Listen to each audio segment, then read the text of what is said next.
Hello बच्चों, let's see this question.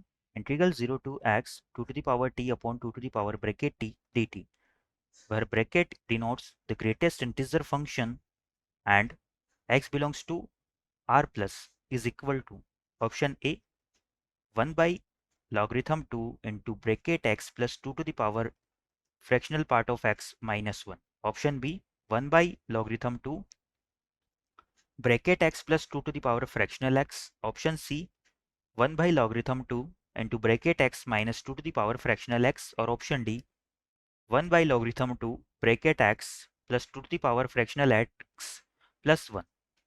तो बच्चों इस क्वेश्चन में हमें गिवन इंटीग्रेशन की वैल्यू को फाइंड आउट करना है. यहाँ पर हमें क्वेश्चन में बोला गया है कि जो ब्रैकेट है वो ग्रेटेस्ट इंटीजर फंक्शन को बिलोंग करता है, और यहाँ पर x जो है हमारा ये r प्लस से बिलोंग करता है, यानी कि x जो है पॉजिटिव नंबर ऑफ सेट से बिलोंग करता है. इन कंडीशंस को फॉलो करते हुए हमें गिवन इंटीग्रेशन की वैल्यू को फाइंड आउट करना है. क्वेश्चन पे प्रोसीड करने से पहले हम इससे रिलेटेड हमारा की कंसेप्ट देख लेते हैं. तो बच्चों की कंसेप्ट में हम पहले इंटीग्रेशन की रिगार्डिंग जो एक प्रॉपर्टी है उसे देखेंगे. तो यहाँ पर जो हमारा integration of 0 to N T F X D X है, यहाँ पर हमारी n की कंडीशन होती है कि n जो है हमारा ये बिलोंग्स टू इंटीजर होता है, और यहाँ पर t जो है t इज पीरियड ऑफ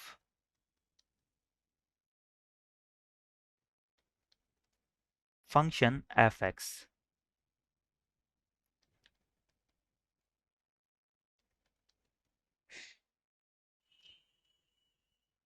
तो यहाँ से हम लिख सकते हैं देयरफॉर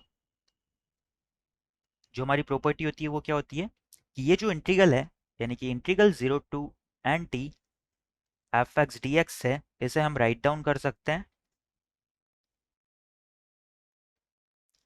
ये n जो है हमारा ये बाहर आ जाएगा, और ये हो जाएगा integral 0 to T F X D x.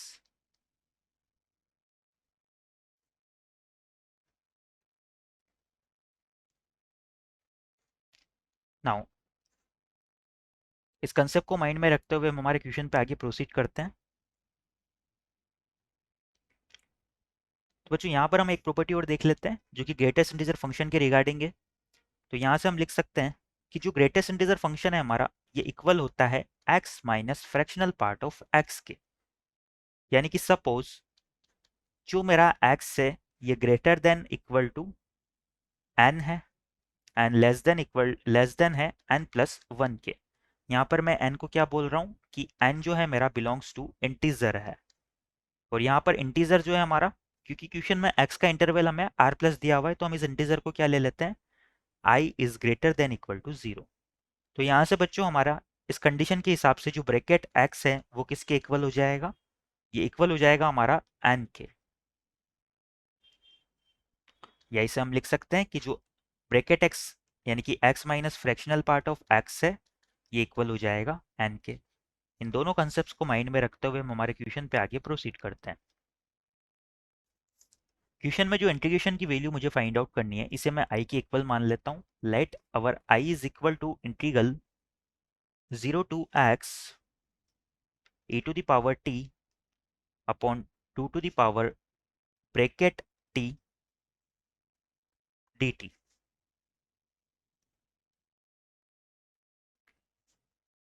यहाँ से हम क्या करते हैं, लेट जो मेरा x है इसे हम मान लेते हैं कि ये मेरा greater than equal to n and less than n plus 1 है.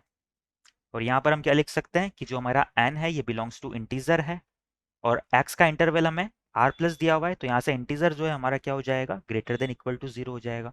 तो बच्चों यहाँ से हमारा क्या कंक्लूजन निकलेगा कि जो ब्रैकेट x है हमारा ये किसके इक्वल हो जाएगा, n के इक्वल हो जाएगा. नाउ यहाँ से हम लिख सकते हैं देयरफॉर जो हमारा इंटीग्रेशन i है वो किसके इक्वल हो जाएगा, इंटीग्रेशन 0 टू, क्योंकि मैंने x को n से n प्लस 1 के बीच में माना है, तो मैं इस इंटीग्रेशन की लिमिट को भी ब्रेक कर सकता हूँ n के टर्म में. ये हो जाएगी 0 to n 2 to the power, यहाँ पर अगर हम क्वेश्चन में बात करें तो ये 2 टू द पावर t है न्यूमरेटर में. तो यहाँ पर ये जो हमने e to the power t लिखा है इसकी जगह क्या आ जाएगा 2 टू द पावर t आ जाएगा. तो बच्चों यहाँ से हम क्या लिख सकते हैं, two to the power T, और इस two to the power bracket T को अगर मैं न्यूमरेटर में लेके जाऊंगा तो ये हो जाएगा two to the power T minus bracket T which is equal to, इसे हम लिख सकते हैं two to the power T minus bracket T D T, plus आगे की लिमिट मेरी क्या हो जाएगी, 0 से n और n से लेकर x तक। यहाँ पर भी हम सिमिलरली इसे क्या लिख देंगे, T to the power T minus bracket T D T. इसे सिंप्लीफाई करें अगर तो यहाँ से हमारा i निकल के आता है integration 0 to n two to the power fractional part of x D T, plus ये भी हमारा क्या हो जाएगा n to x integral two to the power fractional part of x D T.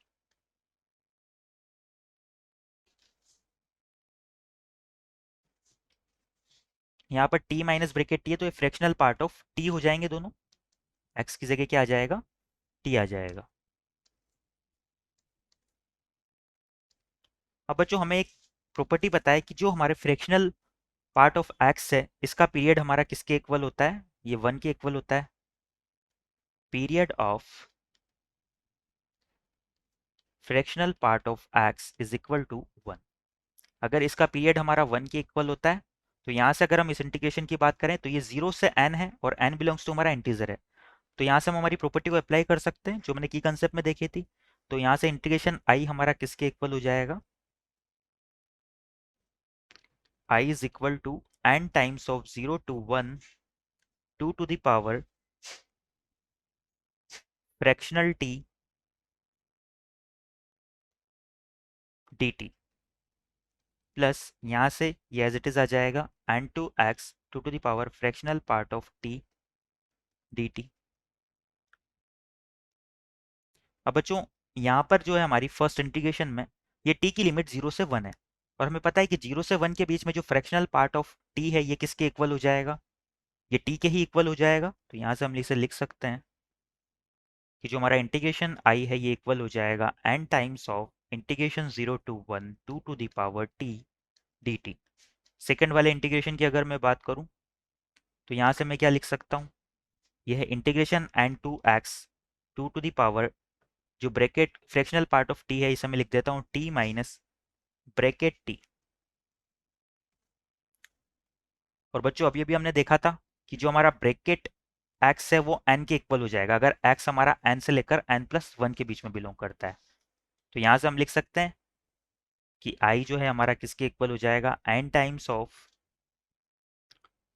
To to the power T D T, यानी कि two to the power X D X की form बन रही है, तो इसका जो इंटीग्रेशन है हमारा ये इक्वल हो जाएगा two to the power T divide by L N logarithm of 2। इसकी लिमिट हो जाएगी हमारी 0 से 1।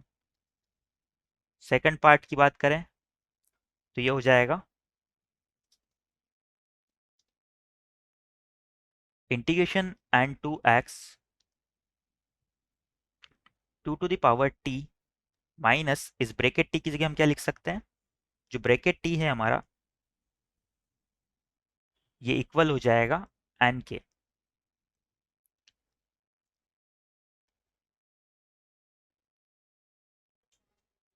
और यहाँ पर D T as it is आ जाएगा। इसे और सिंप्लीफाई कर लेते हैं, यहाँ पर जब हम लिमिट को पुट करेंगे तो ये क्या हो जाएगा, n times of 2 upon ln 2 minus 1 upon ln 2 plus 1 by two to the power n, और two to the power t dt हमारा इसका जो इंटीग्रेशन है हमारा वो फिर से क्या हो जाएगा, two to the power t upon ln 2, और यहाँ पर लिमिट इस बार क्या हो जाएगी n से लेकर x तक।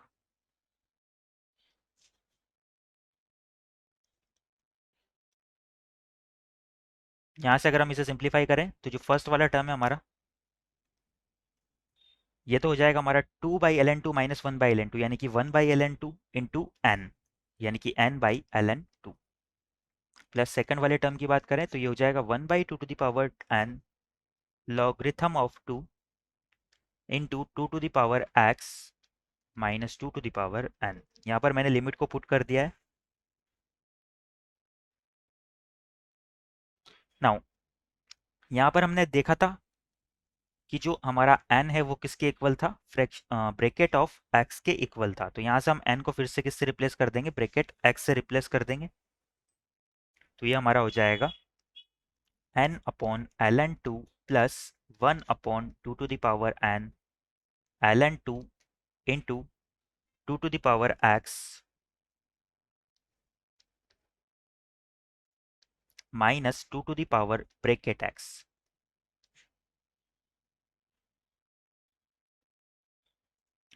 यहाँ पर अगर डिनोमिनेटर की बात करें तो यहाँ पर भी हम n को किससे रिप्लेस करेंगे, ब्रैकेट x से रिप्लेस करेंगे।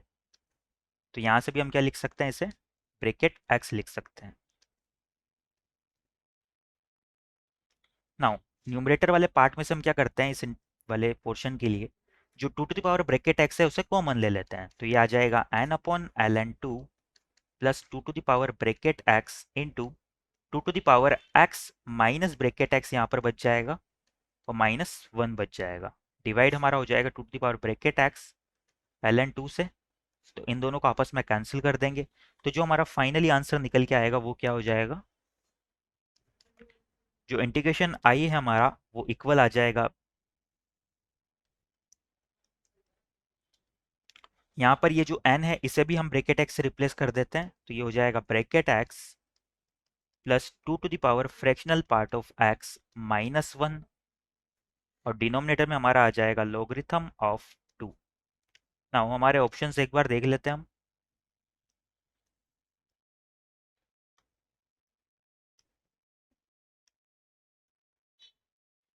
तो इस क्वेश्चन के रिगार्डिंग जो मेरा ऑप्शन ए है ये करेक्ट हो जाएगा। Our final answer is option A. I hope you understand it well. Best of luck.